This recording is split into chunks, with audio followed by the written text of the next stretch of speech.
This audio reading is from the book Teachings of Nature in the Kingdom of Grace by Charles Spurgeon. Our selected reading is The Garden of Paradise. There have been many very famous king's gardens, such as those hanging gardens in Nineveh, wherein Sardanapalus delighted himself, and that remarkable garden of Cyrus in which he took such great interest because, as he said, every tree and every plant in it had been both planted and tended by his own royal hand. Imagination might bid you wander among the beauties of the celebrated villas and gardens of the Roman emperors, or make you linger amid the roses and lilies of the voluptuous gardens of the Persian caliphs. But we have nobler work in hand. I call you to come with me to the orchard of pomegranates, to beds of spices, camphire with spikenard, calamus and cinnamon, myrrh and aloes, with trees of frankincense. I am not about to speak of the gardens of any earthly monarch, for we can find far fairer flowers and rarer fruits in the gardens of the King of Kings, the resorts of his son, the Prince Emmanuel. The first king's garden was the Garden of Paradise, which was situate in the midst of Eden. You will read of it in the book of Genesis. It was doubtless a fairer place than we have ever seen, and much more marvellous for beauty than we can imagine. It was full of all manner of delights, a fruitful spot wherein the man who was set to keep it would have no need to toil, but would find it a happy and refreshing exercise to train the luxurious plants. No sweat was ever seen upon his happy brow, for he cultivated a virgin soil. Abundance of luscious fruits ministered to his necessities. He could stretch himself upon soft couches of moss, and no inclemencies of weather disturbed his repose. No winter wind scattered the leaves of Eden, no summer heat burned up its flowers. There were sweet alternations of day and night, but the day brought no sorrow, and the night no danger. The beasts were there, yet not as beasts of prey, but as the obedient servants of that happy man whom God had made to have dominion over all the works of his hands.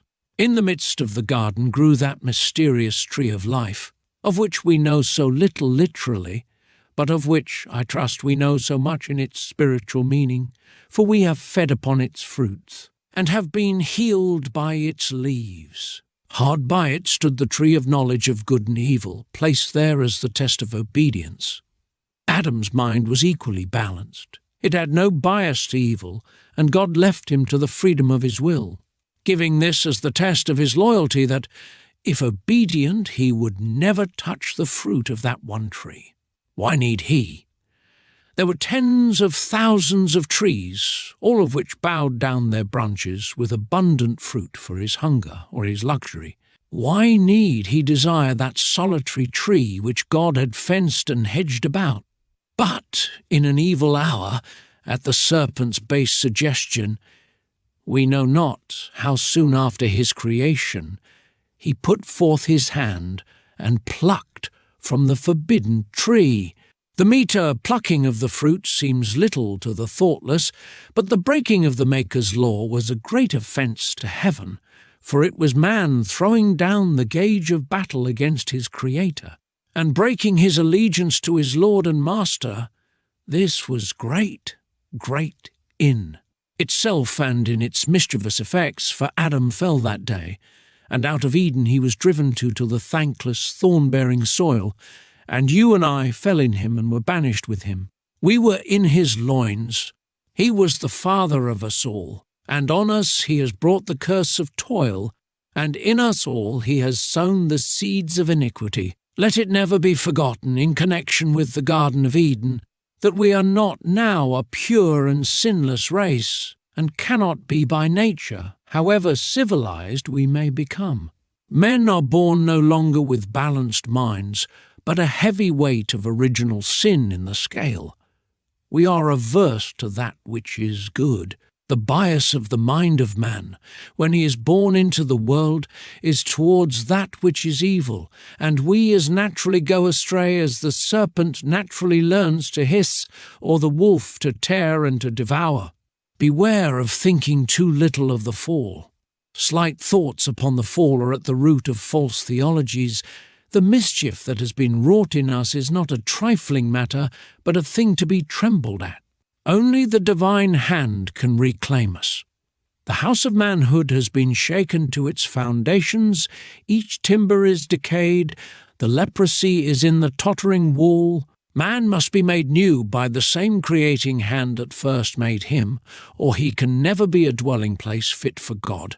Let those who boast of their natural goodness look to the Garden of Eden and be ashamed of their pride, and then examine their own actions by the glass of God's most holy law, and be confounded that they should dream of purity. How can he be pure that is born of woman?